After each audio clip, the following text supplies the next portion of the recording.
சிம்பிளா ஈஸியான ஒரு வெஜ் ஸ்டார்டர் பண்ண போறேன். ரொம்பவே டேஸ்டியான ஒரு ரெசிபி. இந்த கிறிஸ்பியான காலிஃப்ளவர் 65 எப்படி செய்யறதுன்னு இந்த வீடியோல பார்க்கலாம். ஃபர்ஸ்ட் காலிஃப்ளவர் கொதிக்கிற தண்ணியில 2 நிமிஷம் போட்டதுக்கு அப்புறம் எடுக்கலாம். இதுல கொஞ்சம் உப்பு போட்டுக்கோங்க. நான் இன்னைக்கு 1/2 கிலோ காலிஃப்ளவர் எடுத்திருக்கேன். இது ஒரு 2 நிமிஷம் கொதிச்சதுக்கு அப்புறம் தண்ணியெல்லாம் வடிகட்டி எடுத்து வச்சிருங்க. இப்போ ஒரு பவுல்ல 2 tablespoon cornflour, 2 tablespoon maida, கிறிஸ்பியா இருக்கிறதுக்காக 2 டேபிள் ஸ்பூன் அரிசி மாவு எடுத்திருக்கேன்.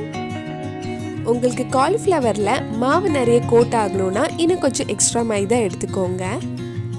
இது கூட தேவையான அளவு உப்பு, 1/2 டீஸ்பூன் கரம் மசாலா, நல்ல கலருக்காக 2 டீஸ்பூன் காஷ்மீரி மிளகாய் பொடி, 1 டீஸ்பூன் மல்லிப்பொடி, 3/4 டீஸ்பூன் நல்ல மிளகு பொடி, 1 டீஸ்பூன் இஞ்சி பூண்டு பேஸ்ட், கொஞ்சம் மல்லி இலை, கொஞ்சம் கறிவேப்பிலை, கொஞ்சம் லெமன் ஜூஸும் ஆட் பண்ணி ஒரு வாட்டி நல்லா மிக்ஸ் பண்ணிக்கோங்க.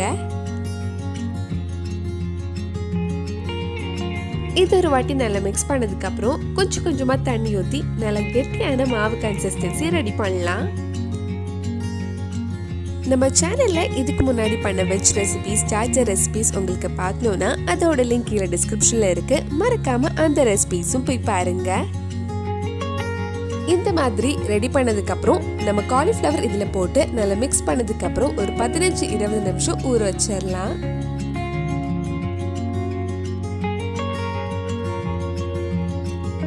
இந்த மாதிரி நல்லா மிக்ஸ் பண்ணி வச்சுக்கோங்க.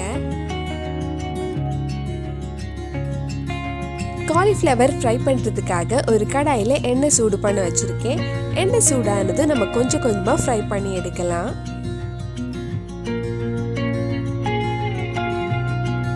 ஒரு சைடு ஃப்ரை ஆனதும் மெதுவாக திருப்பி போட்டு இன்னொரு சைடு ஃப்ரை பண்ணி எடுத்துக்கோங்க. நல்லா கிறிஸ்பியாக ஆகிற வரைக்கும் ஃப்ரை பண்ணலாம். நம்ம கிறிஸ்பியான காலிஃப்ளவர் 65 ரெடி ஆயிடுச்சு. இதே மாதிரி மிச்சம் இருக்கிற காலிஃப்ளவரையும் ஃப்ரை பண்ணி எடுக்க போகிறேன்.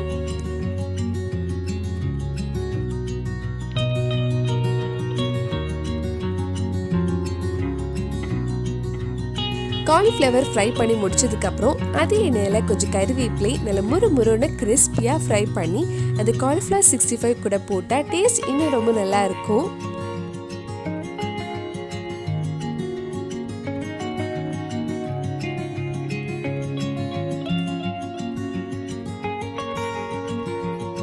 கிறிஸ்பியான காலிஃப்ளவர் 65 ரெடி ஆயிடுச்சு. கண்டிப்பா நீங்களும் இந்த டேஸ்டியான ஸ்டார்டர் ரெசிபி உங்க வீட்ல செஞ்சு பாருங்க. பிடிச்சிருந்தா இந்த வீடியோவை லைக் பண்ணுங்க, உங்க ஃப்ரெண்ட்ஸ் அண்ட் ஃபேமிலிக்கு ஷேர் பண்ணுங்க.